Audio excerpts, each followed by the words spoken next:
Hello everyone and welcome back to the garden. Today is March 24th, 2023. As you see behind me here, I've started covering my first bed with pine straw. I picked that up from the local pine straw supplier here in Zone 7B near Atlanta, Georgia. I'm going to cover all 3 of my rows with it. And then after that, I'm going to plant some of the vegetables that I recently purchased. I think I have spinach and lettuce, maybe 1 or 2 other things. So please join me in starting the garden for the spring.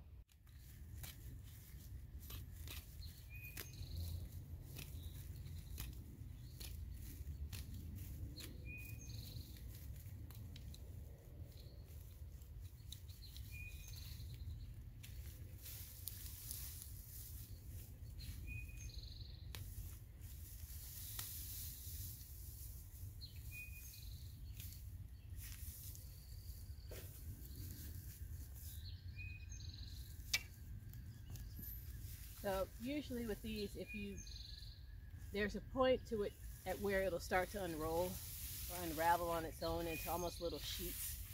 So I get it started a little bit, and I should, if everything goes properly, be able to roll it. Yeah, it's doing it.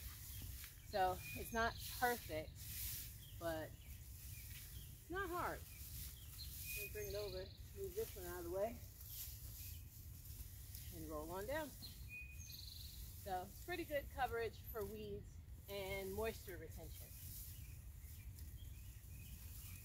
Okay, so you can see that I just put down that 1 row here, and I'm going to do another roll of pine straw to get this one.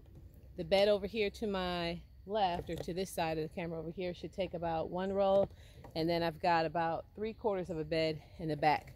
So I'm guessing at this point to completely cover this garden, it's going to take me about 6 of these rolls of pine straw. In my area, they cost about $10 a roll. So for 2, 4, 5, 6, so for about 60 bucks, I've got good coverage of the garden. That includes weed control and water retention. It gets really hot here in Georgia, and if you can save as much water as possible, I highly suggest you do so. It's just better for the environment, and it keeps your water bill down. So I'm going to keep going, and I'll be back.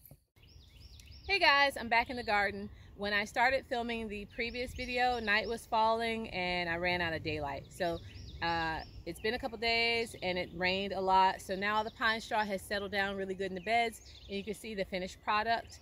So let's take a look. All right, so right here in the front, these are the vegetables that I'm planning to put in the ground here shortly.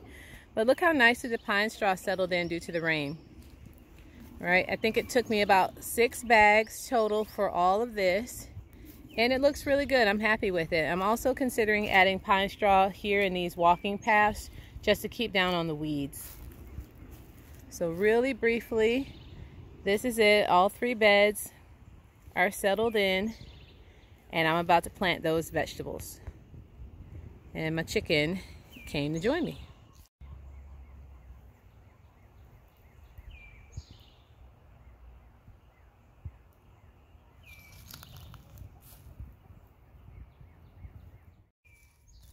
All right, so here I'm going to start planting the cauliflower. I don't know if you can see these off camera, but I've planted 3. Again, I got these from my local gardener. They're the deep purple cauliflower. I'm going to be planting them approximately a foot apart, and let's get to it. I just kind of move out the pine straw a little bit out of my way. I give it a good squeeze to loosen the soil, and then hopefully the root will come out of here without damaging the plant. I'm just squeezing it as I go, and then I get, all right, so some of the soil came off, but most of the root and everything is still intact here. Place it in. I pat the soil down around it, and then I just kind of squeeze the dirt that I moved out of the way back on top, pat it down gently, and I squeeze the pine straw back around it without covering the leaves. So that's what it should look like. So I'm going to do the rest of these, and again the rest of the vegetables as well. So when I get done, I should have lettuce, cauliflower, collard greens, and what's the other one? Spinach. So I should have all that planted in just a few minutes.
Okay, I'm all done. So if you can see here, we've got our, what's the first thing I planted here? The cauliflower right here. As we move on down, we get to the spinach all through here. I think I kept the name of the spinach on here. Olympia spinach. First time growing that. Wish me luck. And now we're into lettuce. Red ones are red romaine. You see that? Red romaine lettuce. These, I believe, are butter crunch. These big ones, they look really cool. And then the last section here are the collards. So that's it. I'll keep you guys updated as much as I can. And happy gardening.